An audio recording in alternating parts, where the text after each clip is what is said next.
এই শালা হুমায়ুন কবি, তুই যে গোটা মুসলমান জাতিকে যে গালাগালি করছিস, হ্যাঁ, তুই যদি আমার সামনে একবার পড়িস না, তোকে চিৎ করে ফেলে তোর মুখে এত মুতবো, তুই খেয়ে আলা হয়ে যাবি রে সোয়ারের বাচ্চা। তোর জন্মের ঠিক আছে?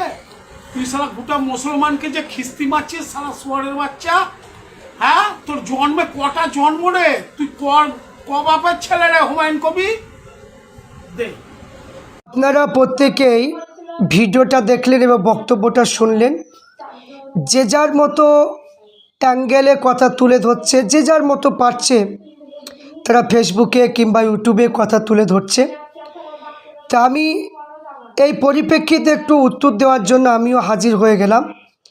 আমি একটা কথাই বলতে চাই যে একজন ধর্মগুরু হয়ে কিংবা একজন ইমাম সাহেব হয়ে আমি বলবো যে কথাগুলো, এখানে যে ভাষাগুলো প্রয়োগ করা হয়েছে, এখানে দুজনেরই প্রয়োগ করাটা ভুল হয়েছে।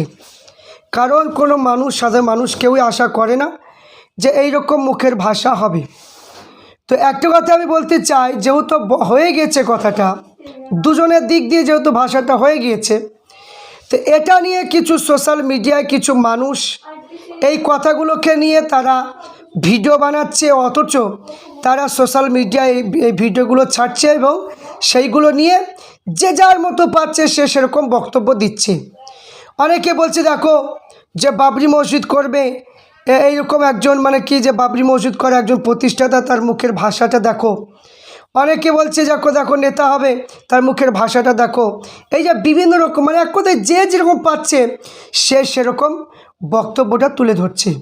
তা আমি এখানে বলতে চাই যে মুখের ভাষা জানে না বা মুখে গালি নেই, এরকম কটা মানুষ আছে বলুন তো?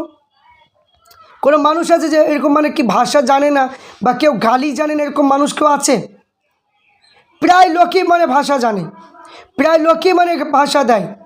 কিন্তু এখানে যে ঘটনাটা ঘটেছিল সেই ঘটনাতে যা হোক ভাষাটা হয়ে গিয়েছে, কিন্তু এটা নিয়ে আমাদের মুসলমান কিছু ইউটিউবার, কিছু ফেসবুকার যারা রয়েছে, তারা দেখছি বেশ এই কথাটা নিয়ে বাবরি মসজিদকে আক্রমণ করে অনেক কিছু কথা তুলে ধরছেন। আমি তাদেরকে অনুরোধ করে বলবো, আপনারা অবশ্যই এইগুলো নিয়ে আপনারা কখনো চর্চা করবেন না। কোনো কথা যদি মুখ দিয়ে বেরিয়ে যায়, সে যে কোনো নেতাই হোক, মুসলমান যে কোনো নেতাই হোক, কোনো কিছু কথা বেরিয়ে গেলে সেটা অবশ্যই চেপে রাখাটাই বেটার হয়। কারণ এখানে আল্লাহ নবী বলেছেন, যদি কোনো মানুষ যদি ভুল করে বা কোনো কিছু খারাপ কাজ যদি করে, কেউ যদি দেখে, সে যদি চেপে রাখতে পারে, কাল কিয়ামতের দিনে তার নেকিটাও চেপে রাখবে। কিন্তু আমরা মুসলমান এটা আমরা করি না।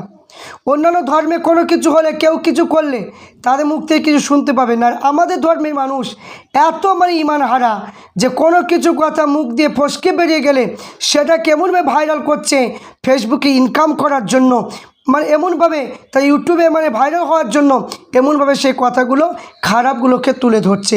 কারণ এরা ইসলাম সম্পর্কে অতটা এদের জ্ঞান নেই।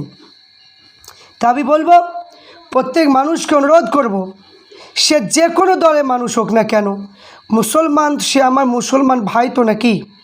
তাহলে কোনো কথা বেরিয়ে যেতে পারে, সেটা নিয়ে ভাইরাল করার কোনো কারণ থাকে না, কোনো কিছু বলার থাকে না। কারণ এখানে ভুল হতেই পারে, মানুষ ক্ষেত্রে ভুল হতে পারে। তাহলে সেটা নিয়ে যে আমি মোবাইলে ছেড়ে দিলাম, যে বড় নেতা হয়ে গেলাম, এটা নয়। তা আমি প্রত্যেককে বলবো যে ভাষাগুলো দুজনে প্রয়োগ করেছে, দুজনেরই ভুল হয়েছে। কিন্তু এখানে আমরা এইগুলো কোনো গুরুত্ব আমরা দিই না, কোনো গুরুত্ব দিই না, বা আমরা কারোর সামনে বলতেও যাই না যে এরা কি যে দেখো নেতা হবে, এরা কি কি সভাপতি হবে, এদের মুখে ভাষাটা দেখো। কারণ কি সময় ক্ষেত্রে ওটা হতেই পারে, এটা হতেই পারে, কিন্তু সেইগুলো আমরা ইউটিউবার বলে যে সেইগুলো ছেড়ে দিয়ে মানুষকে কি যে ভুল বোঝাবো, এটা কখনো হতে পারে না। তাই প্রত্যেককে বলবো যে আপনারা যেটা ঘটে গিয়েছে সেটা আপনারা ফেসবুকে কখনোই ছাড়বেন না। কারণ আমরা চাই যে কোনো নেতার, কোনো মুসলমান সভাপতি হোক বা নেতা হোক বা প্রার্থী হোক, যেই হোক, যে কোনো ভুল করলে সেটা যে মিডিয়ার মাধ্যমে তুলে ধরা হোক, এটা আমরা কখনোই চাই না।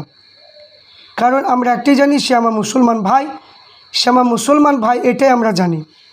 কিন্তু এখানে কিছু মানে কি মানুষকে দেখলাম, তারা বাবরি মসজিদকে কেন্দ্র করে বলছে যে বাবরি মসজিদ করছে, আর তাতে আবার মুখে ভাষা দেখো, এর সঙ্গে বাবরি মসজিদের কোনো সম্পর্ক নেই। এইগুলো বলে করে মানুষকে দমানো যায় না, আর এইগুলো বলে কখনোই এইগুলো মানে বলে কোনো ইউটিউবে ইনকাম করা যায় না।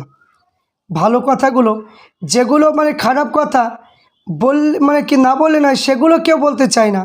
আর যেগুলো একটু মানে কি যে মুখ ফসকে মানে বেরিয়ে যায়, সেইগুলো বলার জন্য খুব ছটফট লেগে যায়।